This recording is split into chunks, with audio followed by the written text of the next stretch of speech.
சீக்கிரம் வரப்போகிற இயேசு நாமத்தினால உங்களை சந்திக்கிறதுல நான் மிகுந்த மகிழ்ச்சி அடைகிறேன். விசேஷமாக இந்த மாதத்தின் முதல் இந்த மாதத்தின் முதல் நாளுக்காக நான் ஆண்டவரை துதிக்கிறேன். மே மாதத்தில் கர்த்தருடைய பிள்ளைகளை இந்த புதிய மாதத்தை பார்க்கிற உங்களோடும் என்னோடு கர்த்தர் பேசுகிற கர்த்தருடைய வார்த்தை உபாகமம் 28வது அதிகாரம் 7வது வசனம்.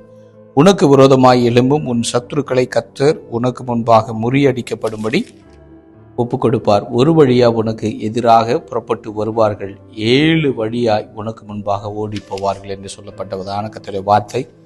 பாருங்க, இந்த புதிய மாதம் ஒருவேளை நீங்க நினைத்து கொண்டிருக்கலாம், ஐயோ எனக்கு எப்படி இருக்க போகிறதோ, இதோ 4 மாதம், இந்த வருடம் 2026வது வருடம் 4 மாதத்தை பார்த்துட்டேன், 5வது மாதம் எப்படி இருக்க போகிறதோ என்று சொல்லி ஒருவேளை பல அங்கலாய்ப்புகளோடு பல கேள்விகளோடு இதை கேட்டுக்கொண்டிருக்கிறீங்களா?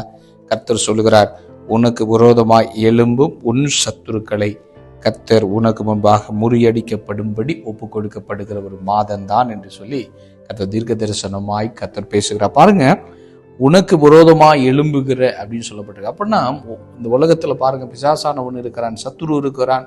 ஆண்டவர் தேவன் ஆதாம் ஏவாளை படைக்கும் போது சத்துரு இல்லாத ஒரு உலகத்துல தான் படைத்தார். அப்போ சத்துரு டைரக்டா அட்டாக் பண்ண முடியாத ஒரு சூழ்நிலையில தான் ஆண்டவர் வைத்திருந்தார். ஆனால் தேவனுக்கு என்னைக்கு இவர்கள் கீழ்ப்படியாமல் போனார்களோ, தேவனுக்கு கீழ்ப்படியாதது நிமித்தமாகத்தான் சாத்தான் உள்ள அவர்களை என்ன செஞ்சான்?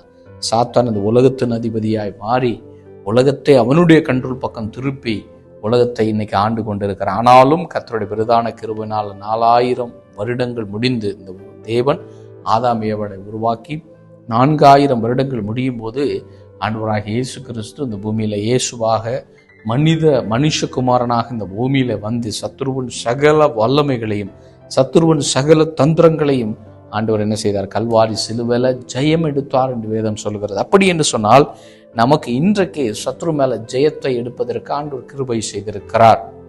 பழைய ஏற்பாட்டு காலத்துல சத்ருவை ஜெயிக்க முடியல, யாராலும் சத்ருவை ஜெயிக்க முடியல. ஆனால் புதிய ஏற்பாட்டுல கிருபையின் காலத்துல சபையின் காலத்துல வாழ்கிற கர்த்தருடைய பிள்ளைகளை உங்களுக்கும் எனக்கும் ஒரு அதிகாரத்தை கர்த்தர் கொடுத்திருக்கிறார். என்ன அதிகாரம்? சத்துருக்களை முறியடிக்கக்கூடிய வல்லமையை கர்த்தர் கொடுத்திருக்கிறார்.